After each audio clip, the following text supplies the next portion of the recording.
C'est pas une option, c'est une exigence absolue que l'on doit au respect des générations suivantes.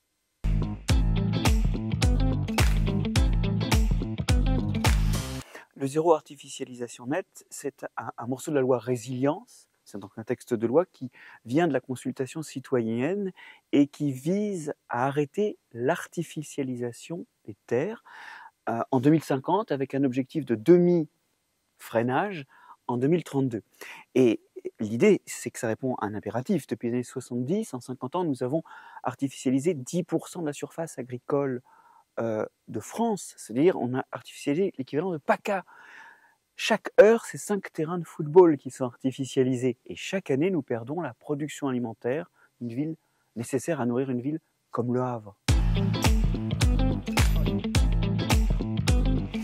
Il faut arriver à trouver des façons de développer l'économie qui ne consomment pas du terrain. Aujourd'hui, cette artificialisation, elle est due au développement d'industrie, au développement d'infrastructures de transport et au développement d'habitations pavillonnaires. Nous devons nous débrouiller pour faire autrement, nous devons revitaliser les centres-villes. 10% des bails commerciaux de centre-ville sont vacants actuellement. Nous devons trouver d'autres imaginaires que le pavillon, qui en plus est très coûteux énergétiquement et demande pour se déplacer de l'énergie, donc c'est pas du tout économique et en termes de CO2 c'est une vraie catastrophe. Nous devons penser d'autres façons de nous développer. C'est un impératif nutritionnel dans un pays où les climats deviennent moins favorables à la production alimentaire. C'est pour nos enfants vraiment important de garder de la terre agricole. Et ça, c'est pas très facile à faire parce que c'est vrai, aujourd'hui, le développement local, il passe par grignoter des terres agricoles. Alors autant la mise en œuvre du zéro artificialisation nette est un impératif, et d'ailleurs personne ne le discute, autant le vrai problème, c'est d'arriver à continuer à faire vivre des communes, notamment comme vous aurez encore le droit d'artificialiser la moitié de ce que vous artificialisiez en 2032, les communes qui ont été vertueuses, elles n'ont rien pour se développer.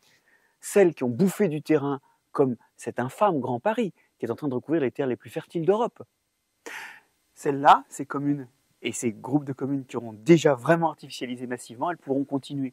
Il y a vraiment un besoin de penser cette loi et de la discuter ensemble, parce qu'elle ne se fera pas sans les élus locaux, mais elle n'est pas ruralicide. Ça, c'est faux. En particulier, si des villes grandissent, c'est au détriment d'autres petites villes rurales qui disparaissent et dont les services publics vont s'effacer. Elle n'est pas ruralicide, elle doit être au contraire un accompagnement de la ruralité et du geste agricole. Évidemment, c'est pure démagogie que de dire qu'on va sortir du zéro artificialisation nette. Parce que moi, je ne peux pas sortir de mes impôts, par exemple. C'est la première chose, c'est que de toute façon, c'est la loi. Et l'autre chose, c'est que c'est l'avenir, c'est la nutrition de nos enfants dont il s'agit, c'est leur alimentation, parce que demain, la terre productive deviendra une ressource stratégique dans un contexte où le climat nous empêchera de produire. C'est pas une option, c'est une exigence absolue que l'on doit au respect des générations suivantes.